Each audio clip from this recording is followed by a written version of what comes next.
Let me just explain in 2 minutes the Ukraine war. This is not an attack by Putin on Ukraine in the way that we are told every day. This started in 1990, February 9th, 1990. James Baker III, our Secretary of State, said to Mikhail Gorbachev, NATO will not move 1 inch eastward if you agree to German unification, basically ending World War II. And Gorbachev said, that's very important. Yes, NATO doesn't move, and we agreed to German unification. The U.S. then cheated on this, already starting in 1994, when Clinton signed off on basically a plan to expand NATO all the way to Ukraine. This is when the so-called neocons took power, and Clinton was the first agent of this.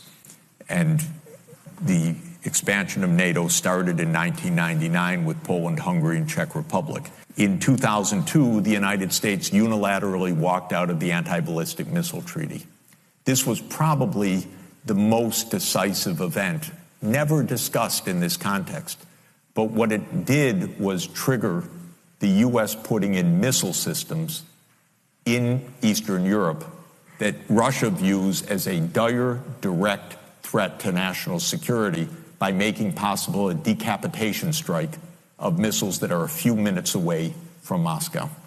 And we put in 2 Aegis missile systems. We say it's defense. Russia says, how do we know it's not Tomahawk nuclear-tipped missiles in your silos?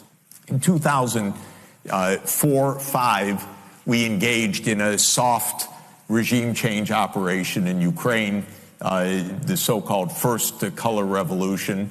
And then the U.S. had its dirty hands in this. It should not meddle in other countries' elections.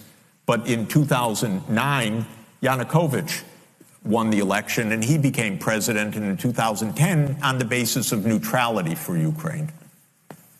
That calmed things down because the U.S. was pushing NATO, but the people of Ukraine on the opinion polls didn't even want to be in NATO. So in February 22nd, 2014, the United States participated actively in the overthrow of Yanukovych. A typical U.S. regime change operation, have no doubt about it. And the Russians did us a favor. They intercepted a really ugly call between Victoria Nuland and the U.S. ambassador to Ukraine, Jeffrey Piot, who's a senior State Department official till today. And they talked about regime change. They said, who's going to be the next government? The U.S. then said, okay, now NATO's really going to enlarge. And Putin kept saying, stop. You promised no NATO enlargement. The U.S. kept rejecting the basic idea, don't expand NATO to Russia's border in a context where we're putting in goddamn missile systems. After breaking a treaty, 2019, we walked out of the Intermediate Nuclear Force Treaty.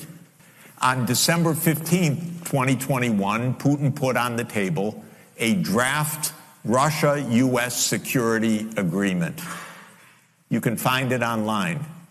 The basis of it is no NATO enlargement. They turned down the negotiations. Then the special military operation started. And 5 days later, Zelensky says, okay, neutrality. And then the Turks said, we'll mediate this. They reached an agreement with a few odds and ends. And then the United States and Britain said, no way. You guys fight on. We got your back. We don't have your front. You're all going to die. But we got your back as we kept pushing them into the front lines. That's 600,000 deaths now of Ukrainians since Boris Johnson flew to Kyiv to tell them to be brave. We have to understand we're not dealing with, as we're told every day, with this madman like Hitler coming at us and violating this and violating that, and he's going to take over Europe. This is complete bogus, fake history that is a purely PR narrative of the U.S. government, and it doesn't stand up at all